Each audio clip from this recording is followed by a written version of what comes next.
श्री गणेशाय नमः।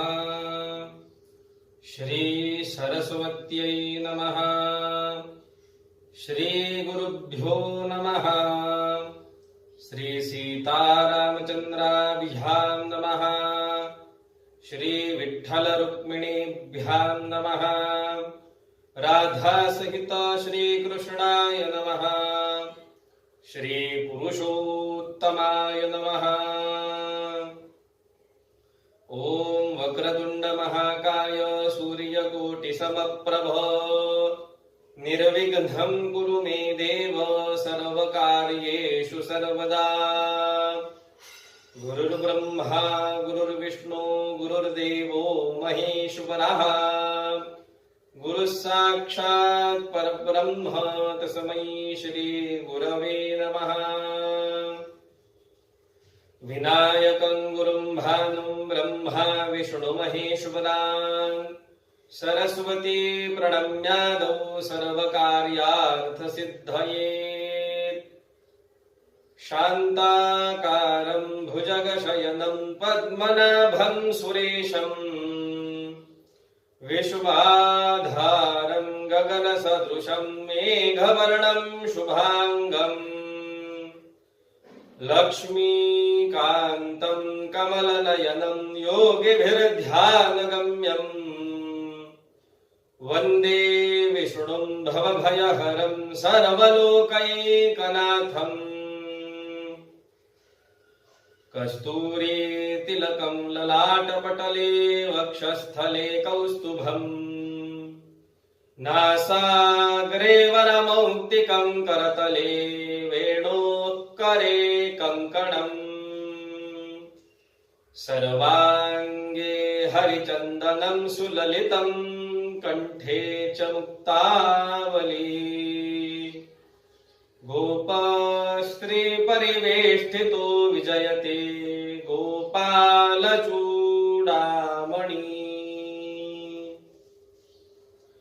वंशी विभूषितकरा नवनीरदाभा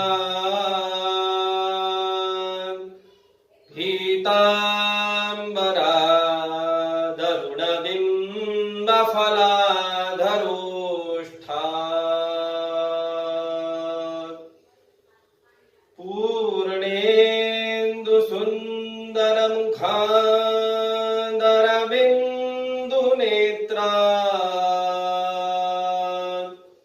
कृष्णात् परं किमपि तत्त्वमहं न जाने। वसुदेवसुतं देवं कंसचाणूरमर्दनं देवकी परमानन्दं कृष्णं वन्दे जगद्गुरुम्। मूकं करोति वाचालं पङ्गुं लङ्घयते गिरिम् यत्कृपातमहं वन्दे परमानन्दमाधवम्। कृष्णाय वासुदेवाय हरये परमात्मने प्रणतः क्लेशनाशाय गोविन्दाय नमो नमः। श्री पुरुषोत्तमाय नमः। श्री पुरुषोत्तमाय नमः। श्री पुरुषोत्तमाय नमः।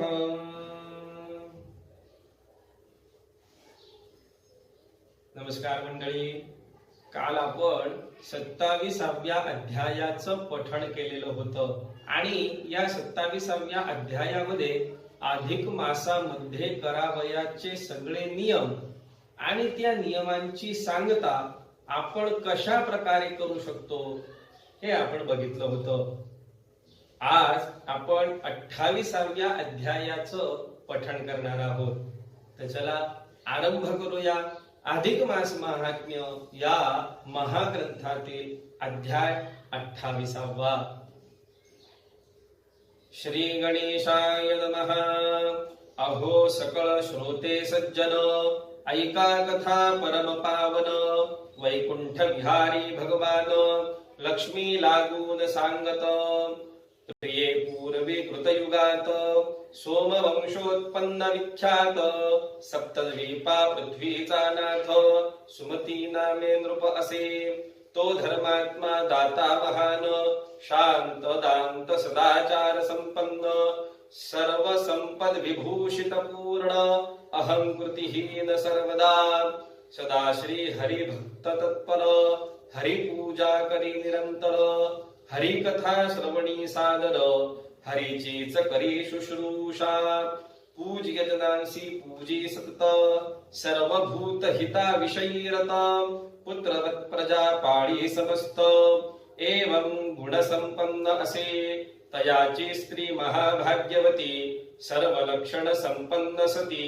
तिये जे नाम सुष्ठुमती सर्व जगती विख्यात ती दोघेही भक्तिपरायण तयासी पूर्वजन्मीचे स्मरण प्रति अधिक मासी यथा विधान पूर्वोक्त व्रते आचरती अन्नदान सदा करीती उदकदान सर्वदा देती वापी कूप तडाग बांधिती प्रासाद निर्मित असंख्यात ऐसे वागता निरंतर कीर्ती पसरले त्रैलोक्य भर एकदा आंगिरस ऋषीश्वर तया पहावया निघाला सवे असती शिष्य बहुत राजगृहा आला अवचित पाहुनी राम स्वस्त्री सहित सामुरा त्वरित पावला उभयती मुनीसी वंदुनी आणूनी बैसविला सिंहासनी आणि पाद्यादी उपचारांनी भक्तिभावे पूजिले श्रीबंधूंनी पादोदकाला रावणीच्या सनी बैसला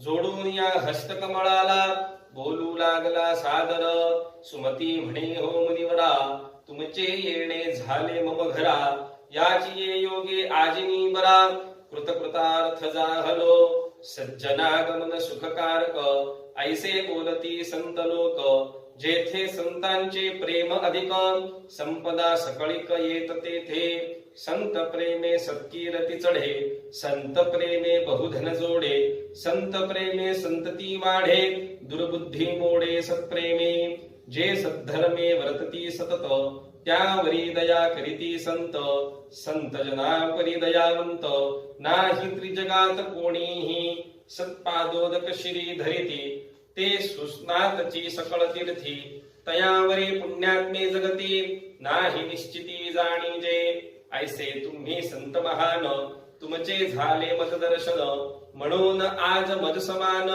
नसे धन्य कोणीच मम पुत्रदारा संपत्ती आणि देह ही अर्पिला तुम्हा प्रती तरी कोणा कार्या योजनी चित्ते आगमन केले ती सांगीजे स्वामी जैशी कराल आज्ञा तैसा मी वर्ते न जाणा तरी कृपा करूनी करुणा घना काही आज्ञा दीजी काही आज्ञा कीजिये ऐसे रायाचे नम्र भाषित ऐकून मुनी अतिहर्षित तयाच्या अंगी फिरवूनी हात बोले उचित ऐकते मुनी म्हणे राया तू सांप्रत बोलिलासी ते तुझ उचित विनययुक्त सज्जना प्रत श्रेय समस्त लाभते धर्म अर्थ काम मोक्ष विनये लाभते प्रत्यक्ष विनये होय लोकाध्यक्ष विनये लाभे सर्वही विनये नाही लाभत ऐसे काय आहे जगात राया तव विनये मजप्रत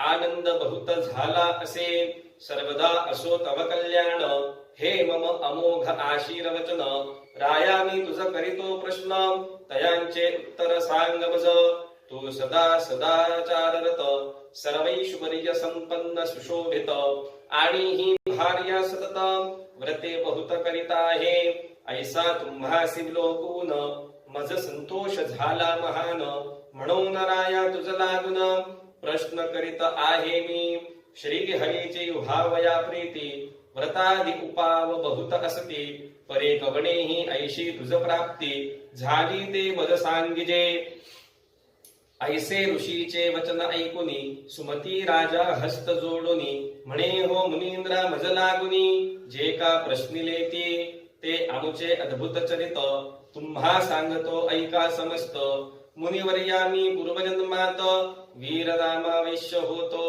तैम्या पापे केली बहुत विप्रद्रव्ये हरावी सतत कुमार्गा ठाई निरत लोकांचे अहित करावे सर्व जनांची निंदा करावी देवाद्वेषूंनी ततद्रव्ये हरावी निष्ठुर वाक्ये नित्य बोलावी गोविप्रबध आचरावे बहुवेश्या भोगाव्या सतत प्राणी मात्राचा करावा घात ऐसा सदा असता वर्तत काळ बहुत लोटला वडिलांजित गेले वतन बंधू निरवडिले घरातून आप्त मित्र सुहृदजन मजशी कोण बोलेना गावात कोणी आपुल्या द्वारी क्षण मात्र मज उभा न करी तैमी दुःखित होऊनी अंतरी वनांतरी प्रवेशलो तेथे मार्ग निरोधून वाट सरूसी पीडी जाण नाना मृग पक्षी मारून मांस भक्षण करी पै परितेही न मिळे पोटभर रात्रंदिन असे क्षुधातुर ऐसा निर्जन वना भीतर दुःखे फार गांजलो एकदा क्षुधातृषेने पीडित फिरता फिरता निर्जन वनात श्री विष्णूचे मंदिर तेथ जीर्ण अत्यंत देखिले तत्सन्निध रमणीय सुंदर एक होते सरोवर जयाच्या तीरी द्विजवर राजहंसादी विहरती तेथे म्या जाऊनी त्वरित उदक प्राशिले तृप्तीपर्यंत तेणे जाऊनी श्रम समस्त तत्तीरी स्वस्थ वैसलो तवही मत्कांते सुष्ठुमती त्या जन्मी ही मदभार्याच होती येचे कुलीना ऐसे तेथी नाम असे विख्यात तै माझ्या मागे बंधुजनांनी ये सिद्धवडिले घरातुनी कोठे न मिळे अन्न पाणी शरीरे जीर्ण व जाहले क्षुधा तृषाक्रांत सतत मम दुष्कर्मे आठवित दुःखे सर्वत्र फिरत निर्जन वनात प्रवेशली जेथे मी बैसलो होतो सुवस्थ तेथे ही दैवे आली अवचित येसी पाहुनिया दुःखित दया मजप्रत उपजली मग वन फळे आणि पाणी म्यादी धले ये लागुनी तेणे ही गतश्रमा होऊनी मत सन्निधानी वैसली आणि मम दुःखे दुःखित ऐसी विनये बोलली मजपाशी स्वामी अद्यापि पापराशी कराया कैसे प्रवर्तता अहो ज्ञाने किंवा अज्ञाने करुण जे नर करीती पापाचरण ते स्वकर्म क्षय पर्यंत पूर्ण नरकी पतन पावती महापातकी ते समस्त आचंद्रार्क तारा पर्यंत रौरवादी घोर नरकात राहती पचत सर्वदा पूर्व संचित सर्व पापांची काही निष्कृती न करिता साची पुन्हा पुन्हा पाप कर्मेची किमर्थ आता आचरता वेदांत परिशीलने करून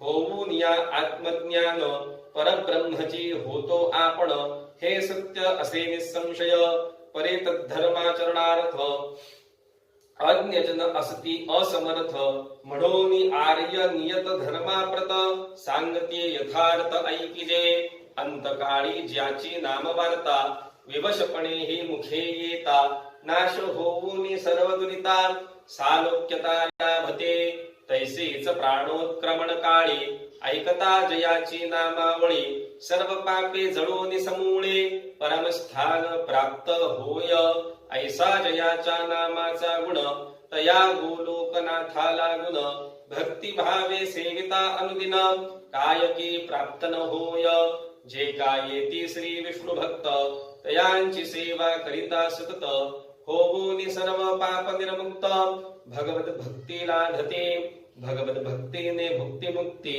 लाभती हे जाणा निश्चिती हरिभक्तांच्या सेवेची ख्याती असे त्रिजगती साचार मुहूर्त अथवा अर्ध मुहूर्त जो का बैसे हरी मंदिरात तयाचे सर्व पाप पर्वत विरोनिया जातात पै श्री हरी मंदिरात जे कोण करीती सडा संमार्जन लेपन तयासी इह परत्र संपूर्ण उत्तम फळ लाभते इत्यादी सद्धर्म बहुत वांछित फलदाते आहेत तैसे चिम्या अधिक मास व्रत सविस्तर ऐकले असे तयाच्या आचरणे तत्काळ भुक्ती मुक्ती लाभती सोजवळ तुम्हा कल्याणाची इच्छा असेल तरी ते निर्मळ आचरावे ऐसे येचे वाक्य ऐकुनी तैसाच निश्चय केला मुनी पूर्वोक्त सर्व सद्धर्माचरणी यथाशक्ती मी प्रवर्तलो यथाशक्ती अधिक मास व्रत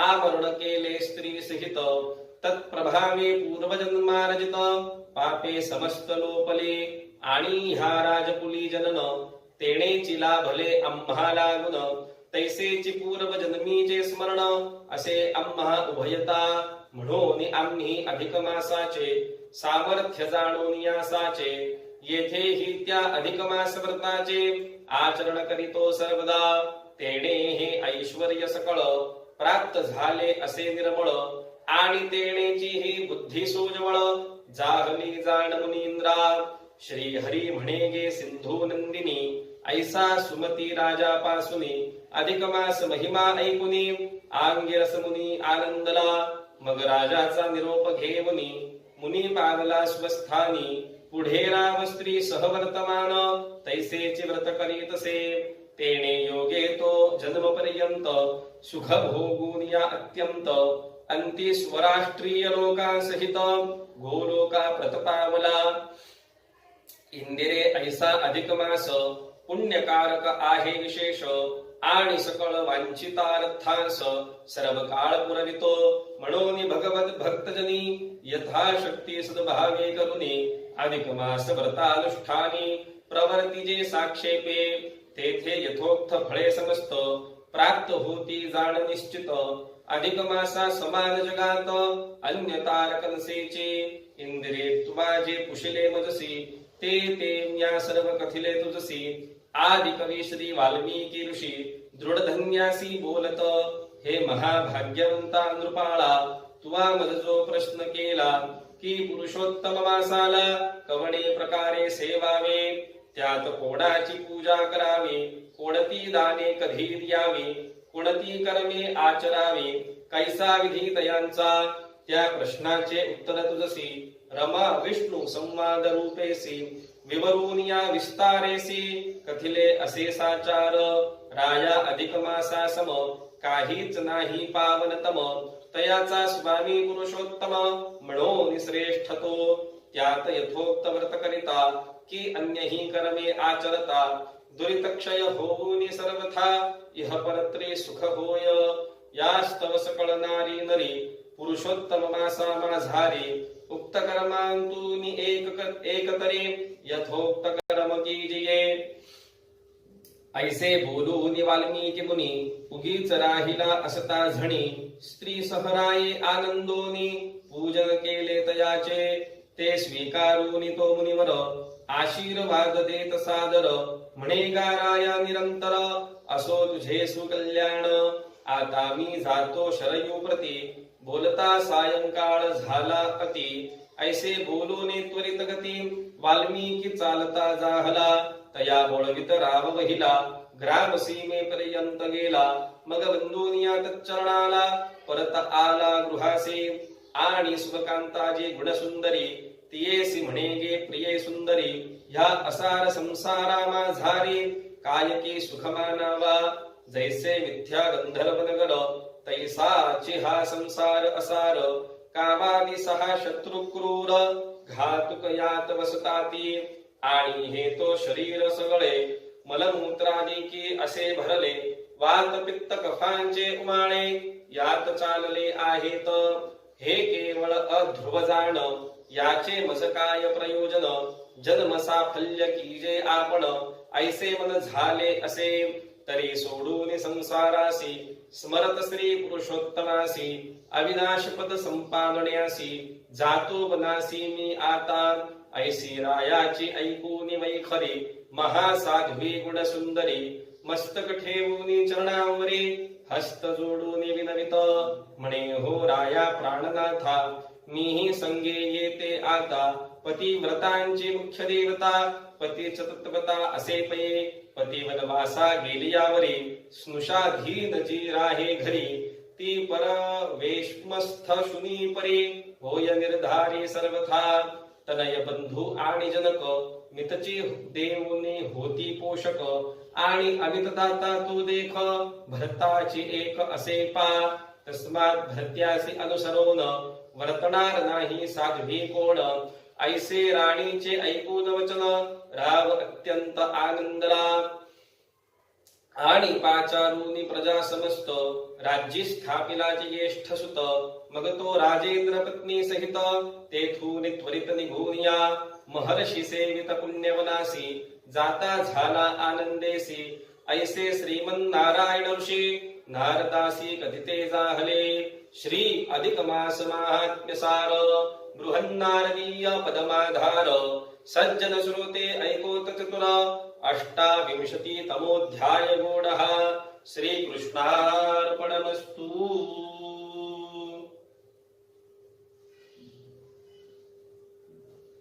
अशा प्रकारे आपण आज 28व्या अध्यायाचं पठण केलेलं आहे। या 28व्या अध्यायामध्ये आपल्याला आज कोणती कथा श्रवण करायला मिळाली हे आपण बघणार आहोत। अधिक मासाचं महात्म्य सांगताना वाल्मिकी ऋषी दृढधन्वा राजाला विष्णू आणि लक्ष्मीचा संवाद सांगत होते। आपण सर्व जाणतात की दृढधन्वा राजाजवळ वाल्मिकी ऋषी पोहोचलेले असताना त्या वाल्मिकी ऋषींचं स्वागत या दृढधन्व्याने अतिशय उत्तम प्रकारे केलेलं होतं। त्यांना सोन्याच्या सिंहासनावरती, जे अतिशय रत्नजडित आहे अशा सुंदर सिंहासनावरती राजा दृढधन्वाने ऋषींना बसवलेलं होतं। त्यांचं पाद्यपूजन मधुपर्क पूजन दोघांनी मिळून केलेलं होतं आणि मग त्यांनी त्या ऋषींना विनंती केली होती की माझं हे संपूर्ण ऐश्वर्य, हे संपूर्ण वैभव, हे संपूर्ण राज्य हे मला कसं प्राप्त झालं याबद्दल तुम्ही मला सांगा। आणि मग वाल्मिकी ऋषींनी त्या दृढधन्वा राजाला त्याचं पूर्ववृत्त सांगितलं आणि पूर्ववृत्त सांगितल्यानंतर मग त्या राजाने पुन्हा यांना विनवणी केली की मग हे अधिक मास काय आहे, अधिक मासात कोणती व्रत करावी, कोणती दान करावी, काय आचरण असावं या संपूर्ण बद्दल मला माहिती सांगा। आणि मग तिथून वाल्मिकी ऋषी भगवान महाविष्णू आणि देवी महालक्ष्मी यांच्यात जो संवाद झालेला होता या अधिक मासा निमित्त किंवा या अधिक मासाबद्दल तोच संवाद कथा स्वरूपात ते दृढधन्वा राजाला सांगत आहे। मग हे सांगत असताना आता महाविष्णू लक्ष्मी देवीला काय सांगताय का अधिक मासाचे व्रत किती प्रभावी आहे हे तुला एका कथेवरून लक्षात येईल। त्यासाठी मला एक कथा तुला सांगावी लागणार आहे असं भगवान महाविष्णू देवी लक्ष्मीला म्हणाले आणि मग ते लक्ष्मीला कथा सांगू लागले। हाच संवाद वाल्मिकी ऋषी दृढधन्वा राजाला देखील सांगत आहेत। ते काय, आणि हे सगळं चालत असताना एक मुख्य गोष्ट विसरून चालणार नाही।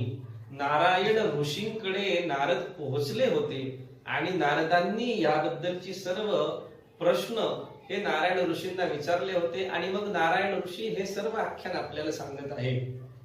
म्हणजे सर्वात पहिली गोष्ट, नारायण ऋषी नारदाला अधिक मासाबद्दल महत्व सांगत आहे।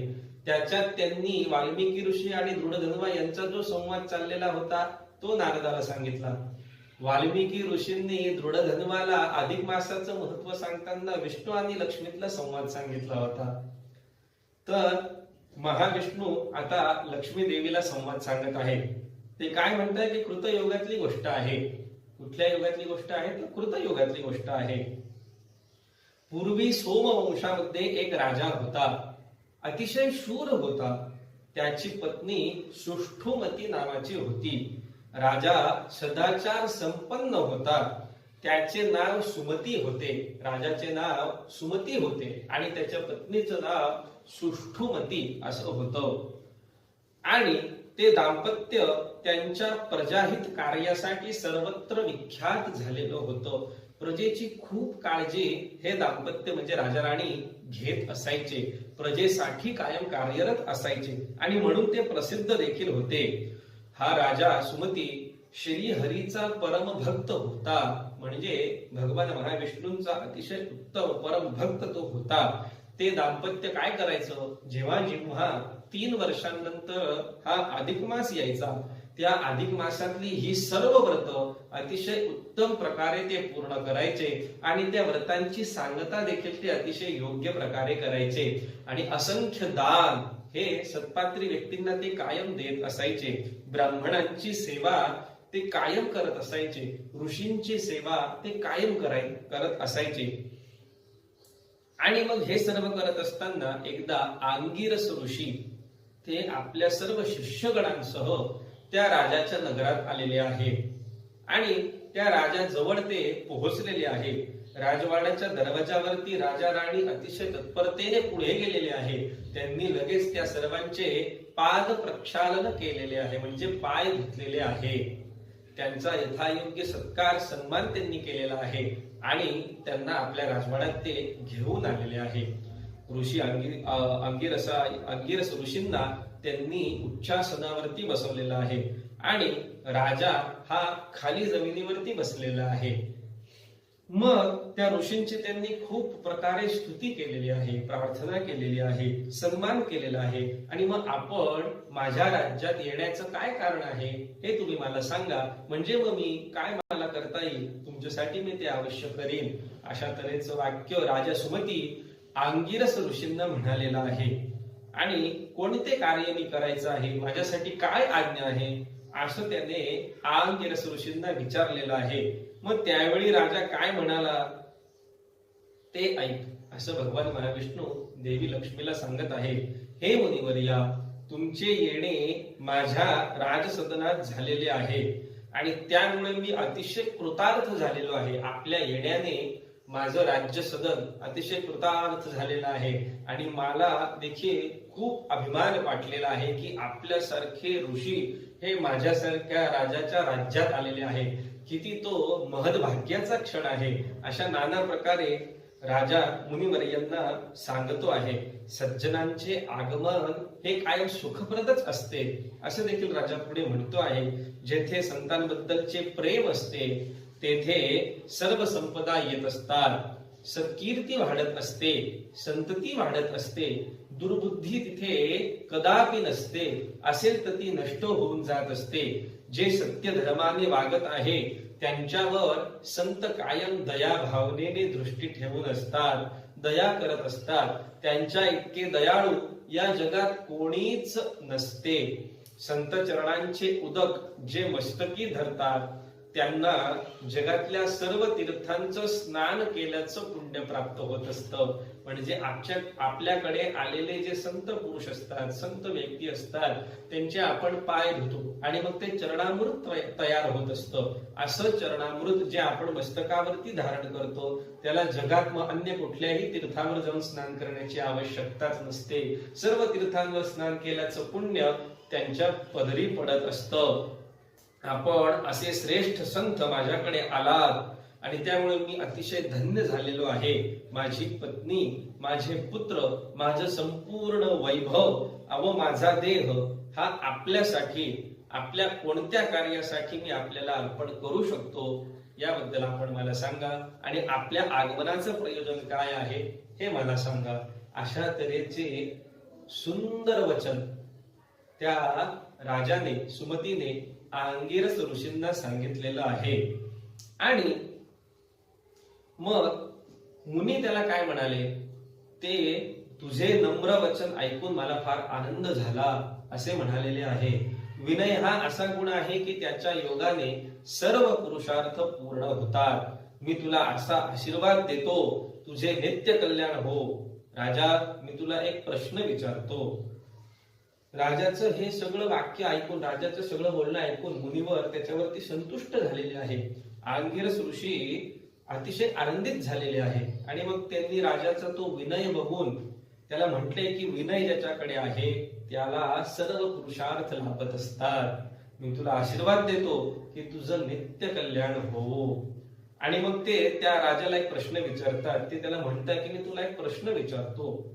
तुमचे दोघांचे सदाचरण पाहून मला खूप बरं वाटलेलं आहे, पण मनात एक शंका देखील आलेली आहे. ती अशी की तुम्हाला एवढं सगळं वैभव कसं प्राप्त झालं? तुमची बुद्धी, धर्म आणि सत्य यामध्ये स्थिर आहे. शक्यतो असा प्रकार कोणामध्ये बघायला मिळत नाही, पण आपणात तो स्थिर आहे. हे सगळं कशामुळे झालेलं आहे? काहीतरी विशेष आहे, हे मला जाणून घेण्याची इच्छा आहे. आणि मग तो सुमती राजा अंगिरस ऋषींना सांगू लागलेला आहे, आम्हाला आमच्या पूर्वजन्माचं स्मरण आहे असं राजा आता सांगू लागलेला आहे. मी गेल्या जन्मी वीर नावाचा वैश्य होतो. त्यावेळी मी अनेक प्रकारची पाप केली होती. मी लोकांचे, ब्राह्मणांचे द्रव्य हरण केले होते, त्यांचे पैसे हरण केले होते, लोकांना नाना तऱ्हेने फसवलेलं होतं, नाना तऱ्हेच्या स्त्रिया मी उपभोगल्या होत्या, सज्जनांची निंदा केलेली होती, अनेक हिंसाचार मी केलेले होते आणि मग पुढे मी निर्धन झालो होतो. अशा या माझ्या कृत्याने मी निर्धन झालो. लोकांनी माझा तिरस्कार करायला सुरुवात केली आणि मला राज्यातून हाकलून लावलेलं आहे. आणि मग मी काय केलं तर मी वनामध्ये प्रवेश केलेला आहे. त्या वनामध्ये मी राहत असे. जे कोणी प्राणी मला मिळत असे मी त्यांना मारून त्यांचं मांस खात असे. अशा तऱ्हेने माझं उदरनिर्वाह चालत असे. पण पुष्कळ वेळ जेव्हा गेला त्यावेळेला मला मांस देखील मिळेना, कोणी प्राणी देखील मिळेना, कोणी पक्षी देखील मिळेना. मी थकलो, तहान भुकेने अतिशय व्यथित झालेलो होतो. आणि असंच फिरत असताना मला एक विष्णू मंदिर दिसलेलं आहे. ते विष्णू मंदिर अतिशय सुंदर स्वरूपातलं होतं. मी तिथे जेव्हा पोहोचलो तर त्या मंदिराजवळ एक स्वच्छ पाण्याचा अतिशय सुंदर असा तलाव होता. त्यात राजहंस विहार करत होते. मी पुढे जाऊन ते स्वच्छ पाणी प्राशन केले. अतिशय तहानलेलो होतो म्हणून त्या तलावाजवळ पोहोचलो आणि ते जल मी ग्रहण केलेलं आहे. मग तिथे संचित होऊन बसलो असताना माझी पत्नी ही कुलिना नावाची होती आणि आता जी सुष्ठुमती आहे हीच मागच्या जन्मी ती कुलिना होती. ती तिथे आलेली आहे आणि ती पण अतिशय दुःखी कष्टी आहे, परागंदा झालेली आहे, तहानेने भुकेने अतिशय व्याकुळ झालेली आहे आणि अशी ती वनात भटकत भटकत तिथेच आलेली आहे. मग मी काय केलंय की तिला बसवलेलं आहे. त्या तलावातलं पाणी मी तिला प्यायला दिलेलं आहे आणि तिच्यासाठी म्हणून मी काही फळं शेजारच्या झाडांवरून काढून आणलेली आहे आणि तिला दिलेली आहे. मग ती आणि मी तिथेच बसलेलो आहे. मग आम्ही जेव्हा बसलेलो होतो तेव्हा मी तिला सगळं सांगितलं की मी कशा प्रकारे या वनात पोहोचलो आणि इथे पोहोचल्यानंतर मी वन्य प्राण्यांची हत्या करून त्यांचं मांस खाऊन दिवस काढत आहे. अशा तऱ्हेचं वाक्य त्या कुलिनाला या वीराने सांगितलेलं आहे आणि हे ऐकून कुलिना अतिशय दुःखी झालेली आहे, अतिशय कष्टी झालेली आहे. आणि मग ती त्या वीराला म्हणजे आपल्या पती महाशयांना काय म्हणते की स्वामी, एवढी दुर्दशा झाली तरी आपण अजून पापाचरणच का करत आहात? यामुळे अत्यंत क्लेशकारक अशा नरकात पडावे लागेल हे आपल्याला माहिती आहे. अतिशय घोर नरकामध्ये आपल्याला जावे लागेल. अतिशय घोर नाना प्रकारच्या नरक यातना आपल्याला भोगाव्या लागतील. हे सर्व आपण जाणता तरी सुद्धा आपण हे आचरण का करता? अजून तरी हा हिंसाचार थांबवा, ज्ञान प्राप्त करा, सदाचरण करा, ज्याने आपण अतिशय शुद्ध भान, ब्रह्मरूप भान याचं आपल्याला अनुभूती प्राप्त होईल. ज्या भगवान श्रीकृष्णाचं नामस्मरण करताच सर्व प्रकारची पाप नष्ट होऊन जातात, सर्व दुःख दूर होतात, सर्व कष्ट दूर होतात, सर्व प्रकारचं दरिद्र आपल्यापासून दूर जातं. त्या श्रीकृष्णाचं नाव घ्या. मंदिरात जे विष्णू भक्त येतील त्यांची सेवा करा. मंदिरात साफसफाई स्वच्छता करणे हे देखील देवाची सेवा करणेच आहे. आणि मग अशा भक्ती मार्गाने तुम्ही पापमुक्त व्हाल. अशा प्रकारची वचनं मी ही कायम ऐकलेली आहे. असं वाक्य कुलिना त्या वीराला म्हणजे आपल्या पतीला सांगते आहे. आणि मग तिने अशा प्रकारे मला सांगितल्यानंतर मी देवाची भक्ती करू लागलेलो आहे. विष्णू भक्तांचे देवळात जेव्हा जेव्हा आगमन होत असायचं त्या वेळेला मी त्यांची सेवा करू लागलेलो आहे. आणि अधिक मास जेव्हा आला तेव्हा आम्ही दोघांनी यथाशक्ती म्हणजे जसं आम्हाला शक्य झालं त्याप्रमाणे आम्ही संपूर्ण महिनाभर व्रताचरण केलेलं आहे. अधिक मासातली जी व्रत मला करता आली यथाशक्ती स्वरूपात मी ती संपूर्ण व्रत केलेली आहे. व्रतांची सांगता केलेली आहे आणि त्यांची दान देखील मी दिलेली आहे. त्यामुळे माझे सर्व पाप हे नाश पावलेले आहे. आणि मग तो जन्म संपला व हा जो जन्म मला लाभला त्या आम्हाला हे संपूर्ण वैभव, हे माझं राज्य, ही माझी पत्नी, हे माझे मुलं, हे मला प्राप्त झालेलं आहे आणि माझ्या हातून पुण्य कृत्य घडू लागलेले आहे, माझ्या अंगी सर्व प्रकारचे सद्गुण आलेले आहे आणि पूर्वजन्माचे स्मरणही कायम राहिलेले आहे, असे हे अधिक मासाचे उत्तम फळ मला प्राप्त झालेलं आहे, असं वाक्य राजा अंगिरस ऋषींना सांगू लागलेलं आहे. आणि अंगिरस ऋषींना देखील त्या राजाचा, सुमतीचा पूर्व वृत्तांत ऐकून आश्चर्य वाटलेलं आहे आणि त्याचबरोबर त्यांना आनंद देखील झालेला आहे. आश्चर्य असं की अरे एवढा मोठा हा पापी, एवढा हा दुष्टी माणूस असून देखील याला हे सगळं वैभव कसं मिळालं. आणि आनंद याचा वाटला की पत्नीने उपदेश केला आणि तो याने मान्य केला, त्यानुसार आचरण केलं, देवाची सेवा केली आणि म्हणून मग ह्या जन्मी हे सर्व वैभव त्याला प्राप्त झालेलं आहे. आणि मग पुढे भगवान महाविष्णू काय म्हणताय की अंगिरस मुनींनी मग राजाला अतिशय उत्तम उत्तम असे आशीर्वाद दिलेले आहे आणि राजाने केलेला पाहुणचार त्या ऋषींनी आणि ऋषी शिष्यांनी ग्रहण केलेला आहे. आणि मग ते आपल्या शिष्यांसह त्या राजवाड्यात